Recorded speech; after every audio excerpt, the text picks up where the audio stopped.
할렐루야. 참 좋으신 주님의 은총과 평화가 우리 가운데 늘 함께 계시기를 주의 이름으로 간절히 축원합니다. 주연절기가 시작됐습니다. 어둠은 빛을 이길 수 없죠. 하나님의 정의의 빛과 공의의 빛과 생명의 빛이 우리 가운데 비추어졌습니다. 예수 그리스도를 통하여서 시작된 이 생명의 빛이 저와 여러분의 삶을 비추셔서 모든 어둠으로부터 구원 얻는 늠름하고 풍성한 생명의 삶을 걸어가시도록 이끄셨으니 여러분 믿음으로 응답하셔서 힘차게 달려가실 수 있기를 간절히 소망합니다. 오늘 우리가 새해 벽두부터 마주하고 있는 시대의 모습, 세상의 모습은 정말 암담합니다. 오늘 시대의 모습을 단어로 이렇게 정리를 좀 해서 압축해 보자면 저는 두 단어 정도로 압축할 수 있을 것 같아요. 오늘 시대의 모습은 소음 그리고 과잉. 이 시대를 표현 줄 수 있는 적절한 단어가 아닐까 싶습니다. 돈, 자본의 욕망이 더 많이, 더 빨리, 더 높이 끊임없이 외치고 있습니다. 그리고 우리들의 감각을 자꾸만 자극하고 있죠. 곳곳마다 정의를 부르짖는 말들이 많습니다. 정말 정의를 찾고 의로움을 찾고 평등을 찾는 말들은 많습니다. 그런데 정작 그런 소란스러운 외침들 사이에 정말 의로운 것들, 정말 공의로운 것들 다 어디론가 실종되고 증발한 것처럼만 보입니다. 말들이 가득한 홍수 속에 살고는 있지만 그 속에서 생명을 살려내는 물 한 모금 찾는 것 너무 어렵습니다. 오히려 그런 생명의 물, 생수를 얻지 못해서 우리에게 찾아오는 갈급함, 이런 기이하고 모순된 현실의 삶을 우리는 지금도 살고 있습니다. 행복하다라고 말하고 행복하자고 말하는데 불행한 사람들이 넘쳐나고 부유한 세상, 아름다운 세상을 만들자고 그런 세상을 향해서 나가자고 말하는데 자꾸만 가난하고 서글퍼지고 의로운 세상, 평화로운 세상을 만들자고 하는데 자꾸만 내몰려 있는 억눌린 이들이 슬픔이, 아우성이, 눈물이 가득합니다. 오늘 성설과 독서 세 본문, 주연 후 첫 번째 주일 우리가 읽었던 본문들은 오늘 우리들에게 이 세상이 요구하는 문법과는 전혀 다른, 이 세상이 작동되어진 어떤 원리와는 너무나 다른 하나님만이 하시는 일, 하나님이 하시는 방식, 하나님이 일하시는 일들 가만히 지켜보라고, 좀 목도해보라고 우리를 요청하고 있습니다. 하나님이 하시는 방식은 어떤 것들일까요? 여러분 평상시에 하나님은 어떻게 일하시는 분이신지, 하나님의 일, 하나님의 역사, 하나님의 능력, 하나님의 방식 얼마나 주의 깊게 살펴보셨습니까?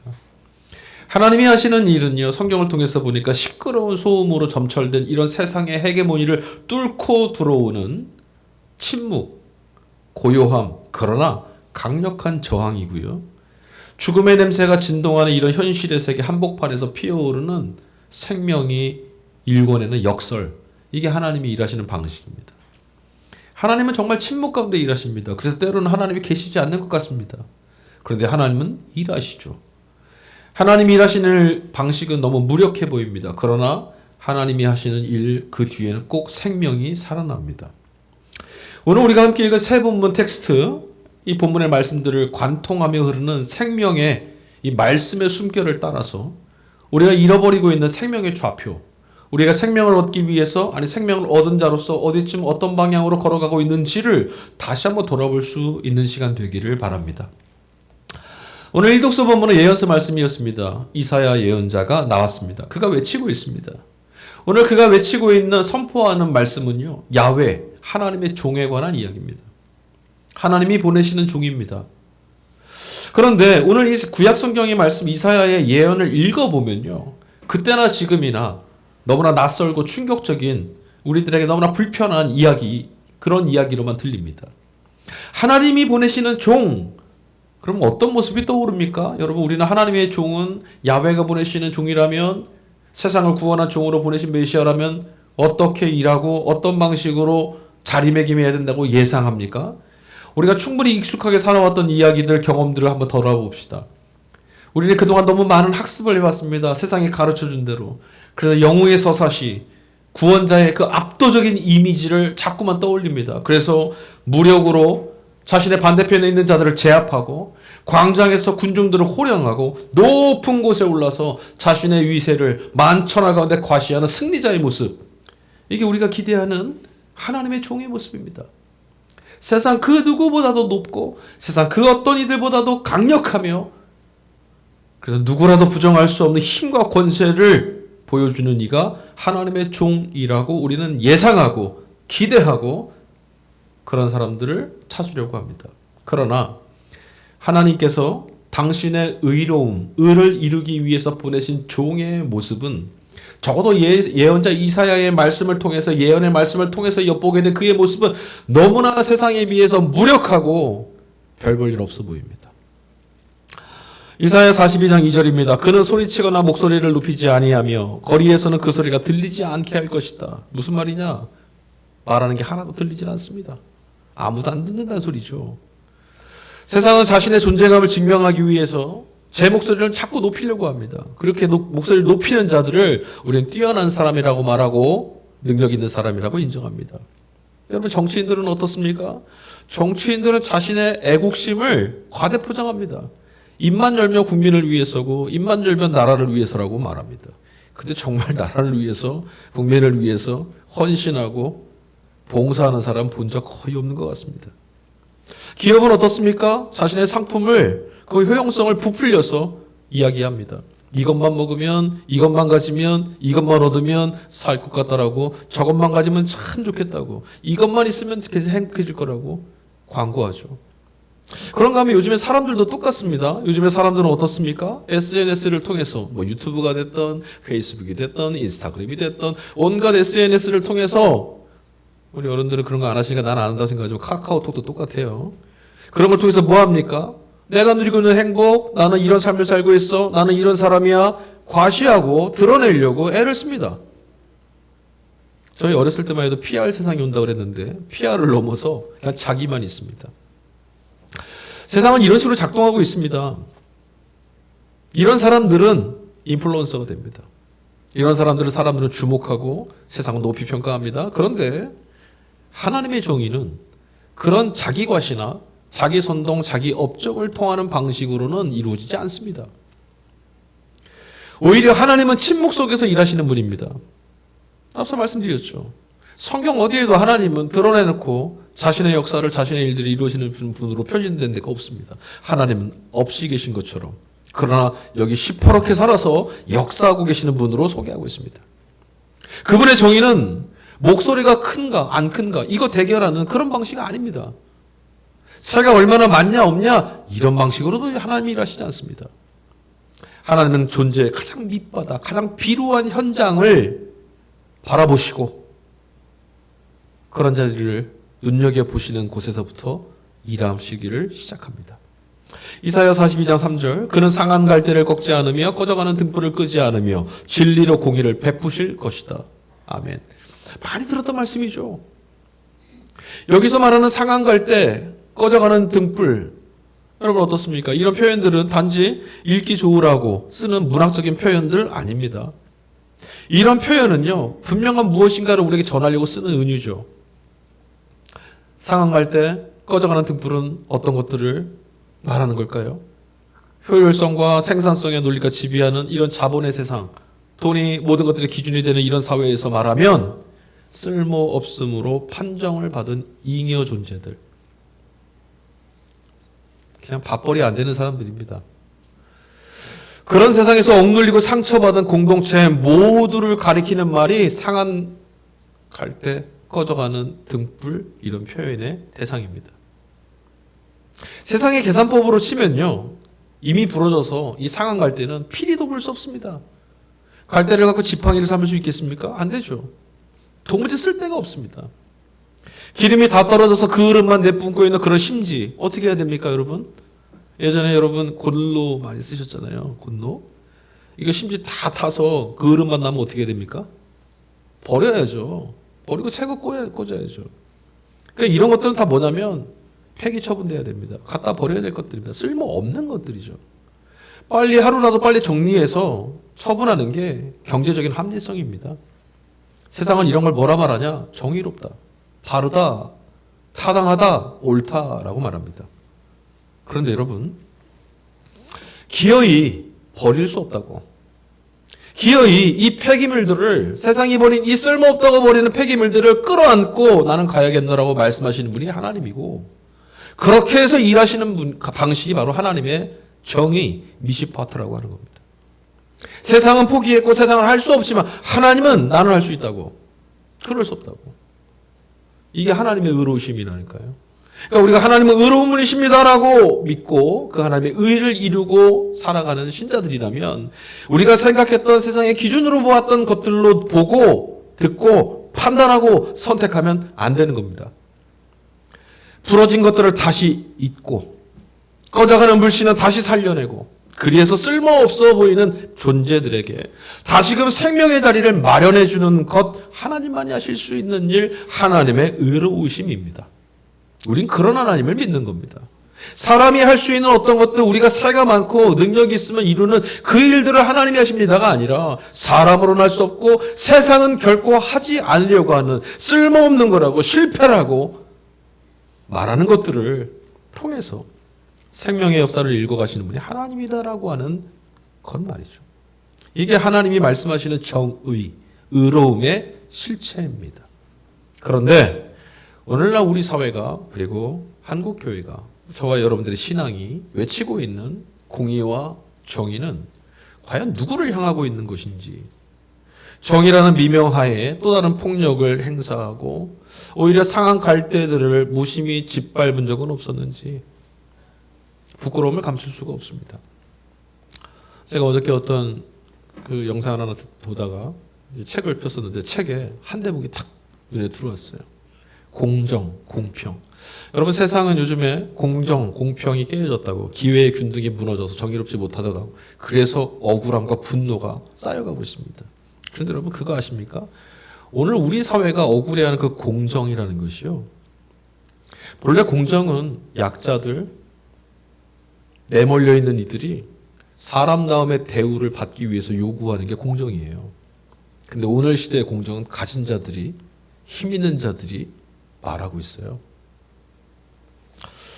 오늘 서신서를 읽은 제2독서 말씀은 사도행전입니다. 주연절기 첫째 주에는 사도행전 말씀을 서신서를 대신해서 읽는데 오늘 읽은 본문의 말씀 속에 두 인물이 등장하죠. 사도 베드로와 고넬료, 이방인 백부장입니다. 여러분 이미 다 아시는 본문입니다.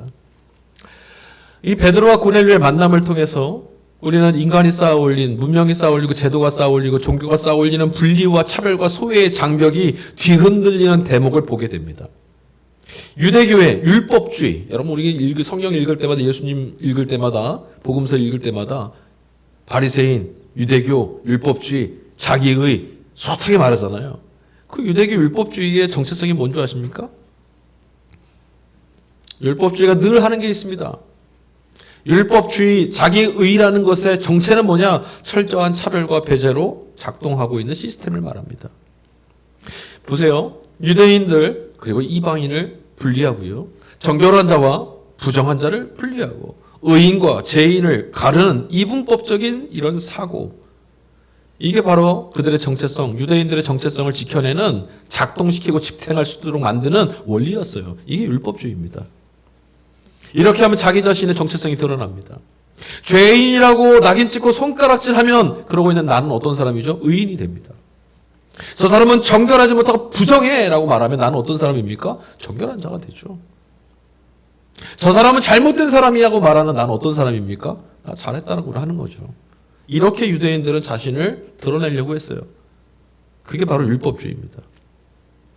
그러나 베드로는 오늘 이 본문의 말씀 보니까 이방인 백부장 고넬료의 집에 이르기까지 일련의 사건들을 통해서 환상도 보았고요. 그 사건을 통해서 복음, 예수 그리스도를 통해서 임하신 하나님의 나라와 하나님의 구원, 이 복음의 본질을 깨닫고 전율했습니다. 그게 오늘 사도행전 10장 34절 말씀입니다. 나는 참으로 하나님께서는 사람을 외모로 가리지 아니하시는 분임을 깨달아 알았습니다. 그러니까 이전까지는 어떻게 했다는 거예요? 몰랐어요. 하나님은 죄인을 가르시고 하나님은 정결하지 않은 자를 가르시고 하나님은 이방인을 가르시는 분이라고 알아왔다는 거예요. 이제 알았대요. 베드로는 지금 인간의 조건을 규정하는 사람은 어떤 존재인지, 저 사람은 어떤 사람인지, 이 사람은 어떤 인물인지를 규정 짓고 있었던 출신, 학력, 재산, 지위, 이런 세속적 기준이 하나님 나라에서는, 다시 말하면 하나님께는 아무런 효력이 없다라고 하는 대단히 혁명적인 선언을 지금 하고 있는 겁니다. 당시의 시대에는 이런 것들이 있어야만 하나님께 인정받는 사람이었습니다. 근데 오늘 우리 시대도 이런 것들이 있어야 하나님께 복받았다고 하지 않습니까? 이런 것들을 가져야 성공한 사람이라고 하지 않습니까? 이런 것 해야 행복한 사람, 행복한 인생이라고 말하지 않습니까? 근데 베드로가 뭐라 말하냐? 그런 건 하나님 나라에 아무 효력이 없는 것입니다. 이게 아멘이 안 돼요. 그리고 그의 선언은 하나님께서 예수 그리스도를 모든 살아있는 자와 죽은 자의 심판주로 삼으셨다라고 하는 말씀에서 절정을 이룹니다. 42절이죠. 이 대목을 잘 생각하셔야 돼요. 예수 그리스도를 하나님이 심판주로 세우셨어요. 어떤 심판주냐? 그냥 여기서 교회에서 아니면 밖에서 이게 아니라 모든 살아있는 자와 죽은 자들을 간음하시는 심판주로 세우셨다. 자, 우리 동력교회 교회들이라면 심판주라고 한 단어를 들으시면서 종말론적인 공포, 두려움 이런 의미를 새기시는 분은 없겠죠. 심판주라고 말하면 보통 교회에서 전도할 때 그러잖아요. 예수님 심판 주시니까 정신 똑바로 차리고 빨리 회개하고 교회로 와라. 성서의 의미와 복음의 깊이를 그렇게 하면 우리는 놓칩니다. 제가 자주 말씀드리지만 예수님은 심판주 맞습니다. 성경이 그렇게 말하고 있습니다. 그런데 심판주라고 하는 그 말의 뜻, 심판주, 예수는 심판주이십니다라고 말할 때 심판주는 기준, 카논이라고 하는 기준이 되셨다라는 말이에요. 기준. 이전까지는 예수님이 오시기 전까지는 기준이 없었어요. 하나님 앞에 다 잘났다고 말했습니다. 나는 이만큼 했다고. 그리고 하나님이 뭐라고 말씀하셔도 율법에 그 적용이 있어도요, 제한이 있어도, 아니 내가 그 상황에서 그렇게 할 수 없었지 않습니까? 저 사람 같은 상황이었다면 내가 못했겠습니까? 변명할 수 있었어요. 그런데 예수 그리스도가 이 땅에 오셔서 하나님이 그를 심판주 기준으로 삼으신 이후에는 아무도 변명할 수 없게 됐어요. 예수님이 기준이에요. 다른 거 다 필요 없어요. 나는 이만큼 했는데요. 양과 염소에 대한 예수님의 비유의 말씀처럼 주여 우리가 주님의 이름으로 귀신도 내어 쫓고 이적도 행하고 착한 일도 많이 하고 교회도 세웠습니다. 아니요. 기준이 아니라니까요. 무효예요. 무효. 기준이 아니에요. 하나님은 오직 예수 그리스도이신 예수님만을 기준 삼았어요. 예수님을 통해서만 판가름 날 거예요. 이게 심판주예요. 그러니까 세상이 만들어놓은 모든 기준들은 폐기됐어요. 예수님 때문에. 예수님이 구원의 기준이 되시고 나면 어떤 일이 벌어집니까? 돈이 많다고, 권력이 높다고, 사람들에게 인정받고 명망이 있는 사람이라고, 신앙생활을 10년, 100년 했다고? 아니요. 종교도 열심히 남달라서 특출나서 대단해 보인다고, 거룩해 보인다고, 정결해 보인다고 사람들에게 명망 있는 자리에 오르면 생명을 얻게 됩니까? 아니라는 거예요. 그러므로 예수 그리스도를 그 기준을 통과하지 않으면 누구도 하나님께 인정받을 수가 없어요. 그래서 예수는 심판주예요. 예수님이 없으면 우리 살만합니다. 예수님이 없으면 하나님 앞에서 우리 저마다 할 말이 있습니다. 우리의 모든 차별과 소외를 초래하는 기준들을 폐기시키고 모든 사람들을 구원해내는 하나님이 기준을 세우셨는데 그게 바로 예수님이에요. 그게 하나님의 정의입니다. 모두를 구원해내시려고. 다른 모든 차별하는 이 사람은 안 됩니다. 저 사람은 구원받을 수 없습니다. 이 사람은 탈락입니다. 라고 말하고 정죄하고 비교하고 내모르는 그런 모든 것들을 철폐하고 하나님의 백성, 하나님의 생명을 다 구원해내시려고 세우신 기준. 예수님을 세우신 게 바로 하나님의 정의라고요. 근데 여러분 우리는 왜 이렇게 차별이 많아요? 이것은 우리의 위로와 동시에 우리를 향한 엄정한 경고의 말씀도 됩니다. 오늘 한국교회는 예수님이 심판주시라는 단어를 가지고 사람들을 너무 내몹니다. 구원받을 수 없는 사람들 너무 많이 만들어냅니다. 이건 예수님이 심판주라고 하는 하나님이 왜 예수를 우리의 구원자와 심판주로 세우셨는지를 전혀 알지 못하는 오만함과 무지함의 결과입니다. 세상의 정한 기준의 방식대로 줄을 서고 남들을 밟고 올라가서 쟁취하고 얻었던 성공. 여러분 예수님이 심판주이셔서 이런 것들은 이제 헛된 먼지에 불과합니다. 생명이 다하는 죽음 앞에서 이것들은 우리를 건져낼 수 없습니다. 반대로 뒤집어 세상에서 밀려나고 소외된 자들, 우리가 참 안쓰럽다고, 아니 나는 저런 시세에 떨어지기 싫다라고 말했던 그 불우한 상황에 있는 사람들일지라도, 혐오스러운 자들일지라도 예수 안에서 하나님은 그들에게 생명을 주시기로 작정했습니다. 그러나 여러분, 예수님은 참으로 하나님의 구원을 가르는 심판주입니다. 하나님이 누구든 살려내시겠다, 하나님은 구원하시는 분이다라고 하는 기준이 어디 있습니까? 예수님 안에 있습니다. 저는 예수님을 믿습니다. 사도행전 10장 43절에 보니까 죄사함에 관한 이야기가 나옵니다. 죄사함도 똑같습니다. 우리는 성경을 읽을 때마다 죄사함 하면 윤리 도덕적 차원을 넘어서질 못합니다. 여러분, 죄라는 것은 단순히 거짓말하거나 남의 것을 빼앗거나 도둑질하거나 속이거나 폭력하거나 이런 건 아니라고 말씀드렸습니다. 이런 행위를 넘어서 생명인 근원 되시는 하나님, 생명의 원천 되시는 하나님으로부터 분리되고 소외되어서 이렇게 불행하고 비루하고 안타까워진 우리들의 삶, 우리들의 이 영혼, 이런 세상, 이 존재론적 죽음에 짓눌려 있는 이런 형편을 의미하는 말이 바로 죄라고 말씀드렸어요. 그러니까 죄의 사함은 뭐냐면 이런 죄의 무게로부터 건져졌다는 말이잖아요. 예수 그리스도는 하나님과 분리되어서 서러운 우리들을, 죽음에 내몰려 있는 이 인생들을 다시금 이 분리를 봉합하고 하나님과 화해시키시려고 하나님과 연결되어지는 삶을 살아갈 수 있도록 우리 가운데 비집고 들어오셔서 날마다 우리 삶을 엄습해오는 죽음의 그림자를 벗겨내시는 분이에요. 이게 구원이죠. 우리가 하나님과 만나게 되면 어떻습니까? 기쁨이 밀려옵니다. 하나님을 만나면 어떻게 됩니까? 영혼이 충만해지죠. 하나님을 목전에 두고 있는, 하나님을 대면하는 하나님 임재 앞에서는 어떤 일들이 벌어집니까? 충만하고 풍성해집니다. 두려움에 내몰리지 않습니다. 죽음이 보이질 않습니다. 생명만 보입니다. 하나님 나라가 우리 가운데 실제하는 것처럼 실감나게 됩니다. 이것이 구원입니다. 과연 우리가 오늘 이 생명을 실감하고 있을까요? 여전히 세상의 평판과 인정이라고 하는 가짜 생명줄을 붙들고 전전긍긍하는 세상을 따라 우리도 그렇게 살고 있지는 않습니까? 어느새 짜부러져서 하나님 백성, 하나님 자녀라고 하는, 구원이라고 하는, 하나님이 세우시는 예수의 심판이라고 하는 그 기준 때문에 하나님이 우리를 영원한 생명으로 초대하셨다는 사실을 까마득히 잊고 내몰려서 살고 있는 게 우리들이 현시되어 있지 않느냐는 말씀입니다.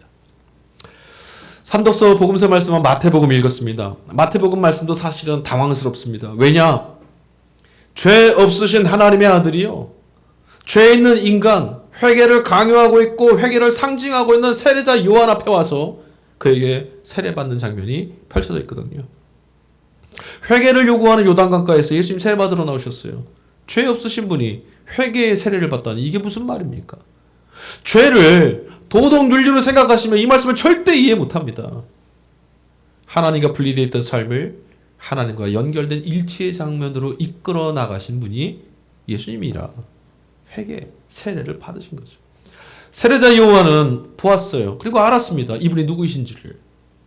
그래서 어떻게 합니까? 이분이 자기에게 세례받으러 나오시는데 견딜 수가 없었습니다. 이거 모순이에요. 말도 안 되잖아요.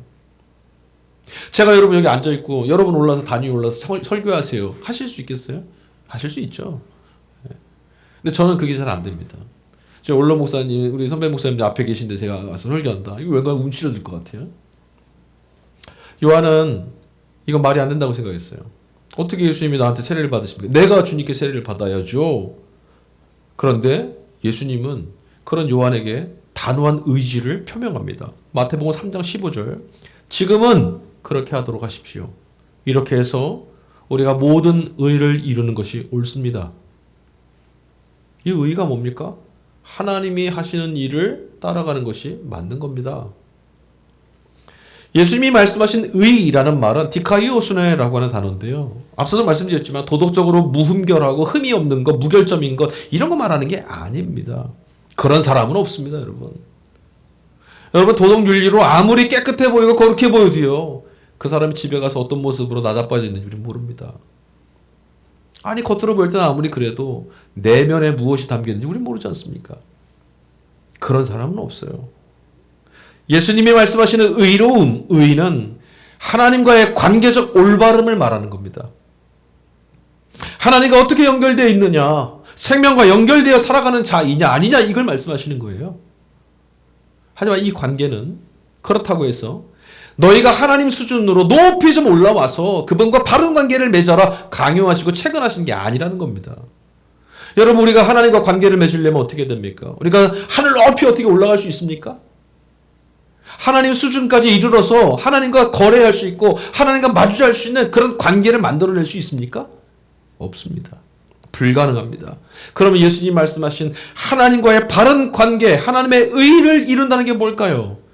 가장 높으신 하나님이 가장 낮은 자들의 자리, 죄와 오물이 뒤섞여 있는 진흙탕물 같은 이 세상 속에 기꺼이 걸어 들어와서 그들과 연대하여 주시는 것, 죄인들과 어깨를 나란히 하고 그들을 비참한 삶으로부터 끌어내는 것이 아니라 그들의 비참함 가운데 뛰어들어 너의 삶 가운데 하나님이 같이 계시는 곳이라고. 하나님은 그런 방식으로 세상을 구원합니다. 하나님은 모두의 사람, 모두의 절망, 모두의 삶보다 더 낮아지는 것을 선택하셔서 단 한 사람도 예외당하고 소외당하지 않는 구원을 주시는 분입니다. 생각해 보십시오. 저 사람이 이만큼 잘 믿어서 저 사람이 이렇게 잘해서 구원받으면 거의 믿지 못한 사람들은 구원 못 받습니다. 차별입니다. 그래서 여러분, 죽었더니 천국에 갔더니 이 세상에 살 때에 봉사 많이 하고 전도 많이 하고 헌신 많이 한 사람들은 저 높은 아름다운 곳이 집으로 주어지고, 그냥 죽기 전에 예수 믿어서 구원 천국 간 사람들은 저 천국 지하방에 살고 있더라. 참담한 말입니다. 있을 수 없는 일입니다. 하나님의 의는 모두입니다. 차별이 없습니다. 다를 수 없다는 겁니다. 충만인데 어떻게 이거와 이거의 차이가 있습니까? 성서는 요한으로부터 이 세례를 받으신 예수님이 물에서 이제 올라오실 때 그 장면을 묘사하고 있는데, 하늘이 열리고 성령이 비둘기같이 내려오면서 이런 소리가 들렸다라고 보도하고 있어요. 17절. 이는 내 사랑하는 아들이요 내 기뻐하는 자라. 예수님께 하신 말씀이에요. 저는 우리 모두가 하늘로부터 들려오는 이 실존적인 이 울음, 이 음성 꼭 드러낼 수 있기를 축복합니다. 우리 안에 감동으로 하나님이 하시는 이 외침을 꼭 들으실 수 있기를. 여러분, 우리 이 장면, 세례받고 올라오실 때 일어난 이 장면을 읽을 때 신화적인 어떤 상상력, 초자연적 장면들을 자꾸 상상하고 그런 식으로 말씀을 소비합니다. 그러면 안 됩니다. 여러분, 하늘이 찢어졌다가 다시 봉해지고 막 이렇습니까? 하늘이 열린다는 게 어떤 겁니까? 구름이 꼈다 구름이 펴졌다 이런 겁니까? 근데 우리는 이런 거 생각해요. 아니에요. 하늘이 열렸다는 말은 비유적인 표현이죠. 어떤 걸까요? 폐쇄되어 있는 인과율의 세상. 이렇게 했으니 이렇게 됐겠지. 이렇게 해야 더 저렇게 되는 거야. 네가 잘못했으니까 인생이 그렇지. 네가 열심히 하면 잘 살 수 있어. 이런 세상. 죽음으로 끝나는 허무한 현실. 앞서도 말했지만 아무리 바꾸고 싶어도 바꿔지지 않았던 이 역사. 이런 역사. 내일도 똑같을 거고 앞으로도 영원할 것 같은 이런 역사가 달라졌다는 거예요. 틈이 생겼어요. 땅의 논리로는 도저히 설명할 수 없었던 새로운 차원의 질서. 하나님 나라가 이 땅에 지금 개입해 들어왔다는 거죠. 그걸 뭐라고 말하냐? 하늘이 열렸다. 다른 사람들은 못 봤습니다. 그 세례받는 장면에 있었던 이들 아무도 못 봤습니다. 성서 기자는 말하고 있습니다. 하늘이 열렸더라. 심장이 뛰는 만큼 경이로운 사건이죠. 저는 우리들에게도 이런 경험이 있기를 소망합니다. 우리는 세상과 다른 걸 보는 사람들 아닙니까? 똑같은 절망의 시대 가운데 하나님의 역사가 시작됐다는 걸 보는 사람들이 우리 아닙니까? 하나님의 나라가 어디 있습니까? 그런 나라, 허무한 나라 어디 있습니까? 이런 것이 아니라 지금 여기 예수 그리스도와 함께 그 나라가 시작됐지 않느냐고. 그것이 보이지 않느냐고. 그런 하나님의 외침이 들리지 않느냐고 말하는 것이 우리지 않습니까? 저는 우리 모두에게 2026년 한 해 동안 이런 경험이 있기를 축복합니다. 성서 기자는 이 소리를 통해서 이 말씀, 이는 내가 사랑하는 자고 내가 기뻐하는 자라고 했던 이 말씀, 예수님을 통해 하나님이 하신 이 말씀을 통해서 기록하여서 지금 우리들에게 질문하는 겁니다. 여러분, 지금 우리는 누구의 소리를 듣고 있습니까? 성서 기자는 하늘의 소리를 들었습니다. 하나님의 말씀을 들었습니다. 사람들 볼 때 아무것도 아닌 것 같은 33살, 30살 저 청년을 그냥 아무도 눈여겨보지 않고 지나치고 있는데 성소기자는 보았어요. 눈여겨보고 있습니다. 들었거든요. 사람들이 평가하는 소리로 듣지 않았습니다. 성소기자는 하나님이 말씀하시는 것을 듣고 예수를 보았습니다. 여러분, 우리는 누구의 소리를 듣고 살고 있습니까? 지난 한 주간 동안 여러분들이 귀 기울여 들었던 소리는 누구로부터 오는 소리였습니까? 그동안 세상은 끊임없이 우리들에게 부족과 결핍을 들춰냈습니다. 그러니 더 가지라고 부추겼고 더 해내라고 조급하게 강요했고요. 그 속에서 우리는 스스로를 정죄하고 스스로의 삶을 원망했습니다. 외면하거나 뿌리칠 수 없는 그런 소리들, 내 인생인데 내 삶인데 어쩌라고요. 그런 소리에 주눅들어서 나에게 주어진 하나님이 주신 생명을 갉아먹으며 살아왔습니다. 그러나 여러분, 하늘의 소리는 다릅니다. 그 어떤 성취나 조건도 요구하지 않습니다. 하나님은 쓸모나 효용을 입증하라고 강요하지 않습니다. 있는 그대로 우리가 하나님께서 사랑하시는 존재라는 것을 확증해 주십니다. 이 말씀을 듣고 난 이후에 예수님은 광야로 가셨습니다. 광야로 가서 마귀에 의해 시험을 받으셨죠. 그런데 그 시험을 넉넉히 이기셨습니다. 누구로부터 들었습니까? 하나님께로부터 들었습니다. 그럼 이길 수 있습니다. 그렇습니다, 여러분. 우리도 나 자신을 존재 자체로 긍정할 수 있도록 나의 인생을 받아들이고 나의 삶을 귀히 볼 수 있고 하나님께서 사랑하시는 이라고 하는 이 말씀을 듣게 되면 죽음의 공포, 비교라고 하는 이 지옥에서 우리는 구원받을 수 있습니다. 우리는 먹고 살아야 된다는 이 밥벌이의 지겨움과 생존의 위협이 엄존하고 있는 현실을 살고 있습니다. 누구도 여기서 벗어나 있지는 않죠. 저 하늘에 있다가 이 주일 아침에 여기 내려오신 분은 아무도 없습니다. 사실 우리의 하루라는 것이 정의, 생명, 의로움, 믿음, 영생 이런 말들이 사치스럽게 느껴질 만큼 고단하고 팍팍하죠. 그런데 여러분, 그렇기 때문에 오히려 우리는 더욱 주님의 말씀을 들어야 합니다. 그리고 우리에게 더욱더 주님의 말씀이 필요합니다. 다시 말씀드리지만 예수 그리스도를 믿는다라는 것은 이 땅의 현실을 부정하고 이 땅을 도피하라, 현실을 무시하고 방만하게 그냥 내버려 두고 이런 말씀 드리는 게 아닙니다. 오히려 죽음이 지배하고 있는 이 척박한 현실 한복판에서 다른 차원의 방식, 생명의 원리, 하나님을 믿는 방식으로 저항하고 살아내라고 말씀드리는 겁니다. 그럴 수 있습니다. 하나님께로부터 듣는 자들은 심정이 무너지지 않습니다. 하나님께로부터 듣는 이들은 새로움을 볼 수 있습니다. 하나님의 나라가 눈에 들어오고 하나님이 사랑하시는 자라 내가 너를 기뻐하노라 이 음성을 듣게 됩니다. 여러분 잊지 마십시오. 생명은 돈으로부터 나오지 않습니다. 안락한 노후 자금이 불안을 잠재우거나 죽음의 허물로부터 우리를 건져낼 수 있는 것이 아닙니다. 생명은 오직 하나님으로부터 옵니다. 이 사실을 꼭 믿을 수 있기를 바랍니다. 상한 갈대를 꺾지 않으시는 하나님의 자비, 이것이 무엇을 뜻하겠습니까? 약한 갈대를 꺾으려고 하는 모든 힘과 권세를, 그 힘을 억누르고 내가 반드시 막아내겠다라고 하는 하나님의 강력한 의지 아니겠습니까? 그러니 두려워하지 마십시오. 모든 차별과 소외의 벽을 허물어뜨리는 그분의 공의, 기꺼이 흙탕물 같은 삶에 찾아와서 우리를 사랑받는 존재라고 말씀해 주시는, 우리를 끌어안아 주시는 그분의 음성 안에서 참된 생명을 경험할 수 있기를 바랍니다. 우리는 부활하신 예수님을 믿는 사람들입니다. 부활신앙이라는 게 도대체 뭡니까? 돌아갈 집이 있고 나를 기다리는 아버지가 있다는 사실, 이거 깨닫는 것, 이게 부활신앙입니다. 예를 한번 들어볼까요? 여러분 놀이터에 가보면, 요즘은 놀이터에도 아이들이 없는데 놀이터에 가보면 아이들이 막 장난치고 놀죠. 요즘에 장난감도 되게 비쌉니다. 장난감을 자랑하고 막 합니다. 근데 그 놀이하다가 보면 나는 이걸 가졌는데 못 가진 친구가 있고 막 뺏고 막 울고 합니다. 그런데 그 놀이터에서 놀다가 놀이에서 졌다고 절망하거나 주저앉아서 펑펑 우는 것, 우리 그렇게 합니까? 우리 그렇게 안 합니다. 친구에게 장난감을 양보할 수 있는 여유를 우리 가질 수 있습니다. 왜냐? 툭툭 털고 일어나 이제 집에 들어갈 시간이 곧 다가온다는 걸 알고 있기 때문이죠. 이제 여러분, 또 우리는 한 주간을 살아야 됩니다. 하나님 우리에게 한 주간의 삶을 열어주셨습니다. 이 한 주간은 세상의 소음으로부터 귀를 닫고 침묵 속에서 말하지 않는 것 같아도 말씀하시는 하나님의 말씀, 그 음성을 듣고 그 음성에 잇대어져 살아갈 수 있도록 귀 기울이실 수 있기를 바랍니다.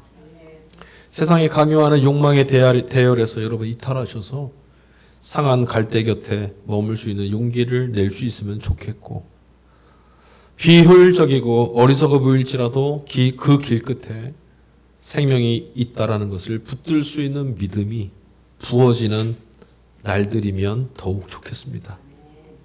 그렇게 주님 말씀에 응답하며 살아가는 우리들의 걸음이 쌓이고 쌓여서 예수님이 그리하셨듯 우리 또한 이 건조하고 팍팍한 세상에 생명의 물길을 트는 작은 틈이 될 수 있기를, 또 우리를 부르신 주님께서 이 길 위에 선 우리 모두를 도우시기를 간절히 소망합니다. 우리는 이 길을 열어주신 예수님을 믿습니다. 아멘. 우리 시간에 함께 찬양하도록 하겠습니다.